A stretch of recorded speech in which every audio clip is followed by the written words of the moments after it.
Assalamualaikum warahmatullahi wabarakatuh. Salam sejahtera untuk kita semua. Kembali lagi dengan saya, Pak Nabila.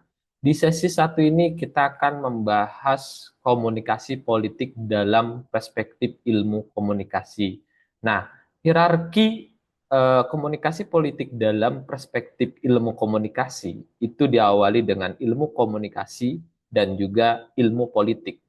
Ada juga pengertian komunikasi politik, landasan filosofis, teoritik, dan empirik dalam komunikasi politik. Nah, kita harus pahami terlebih dahulu 8 tradisi ilmu komunikasi menurut Griffin dalam bukunya.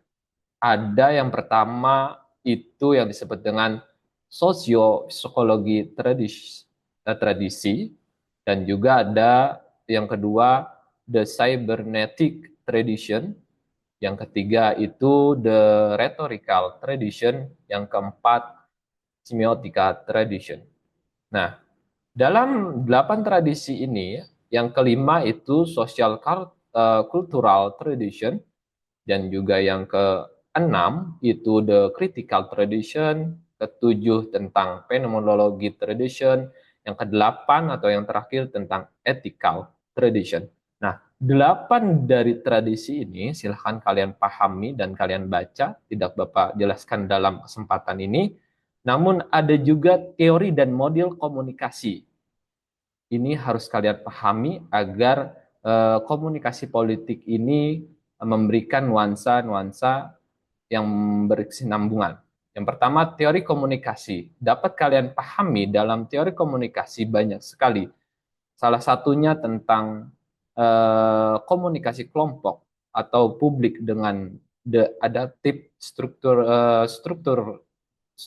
teori, ada juga dramatisme, the rhetoric theory, dan juga dalam komunikasi massa, uses and gratification. Ini harus kalian pelajari juga, ada agenda setting dan juga semiotik yang harus kalian pelajari teori-teori tersebut. Dan kalian bisa pelajari di BMP, komunikasi politik. Ada juga model komunikasi. Nah, model komunikasi ini salah satunya ada model matematik atau yang dipelopori ada Shannon, juga model Laswell, model Scrum, dan sebagainya. Yang terakhir ada juga model Aristoteles. Dalam ilmu politik, kita bisa pahami diantaranya dapat ditempuh dalam mempelajari sejarah, perkembangan politik, pengertian politik, dan teori politik. Ilmu politik mulai perkembangan dikenal pada abad kelima sebelum Masehi.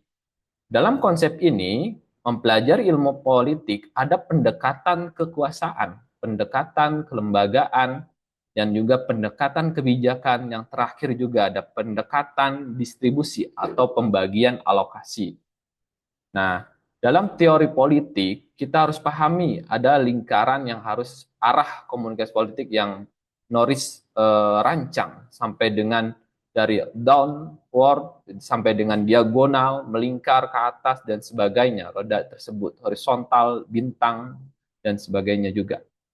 Dalam konteks ini, komunikasi politik bentuk baik yang digunakan, baik itu partai, politisi, pemerintah, menteri, atau kabinet, pada dasar merupakan komunikasi di sekitar politik. Semua menggunakan komunikasi politik.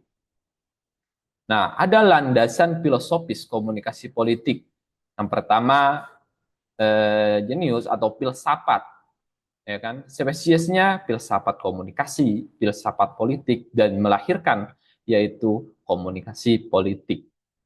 Dalam ranah ini, kita harus mengajukan kembali bahwa landasan filosofis dalam komunikasi politik, ada hierarki hakikat filsafat komunikasi politik yang harus kalian pelajari. Dalam kesempatan sesi pertama ini, silahkan kalian baca kembali BMP yang sudah sediakan. Terima kasih. Salam semangat tutor. Assalamualaikum warahmatullahi wabarakatuh.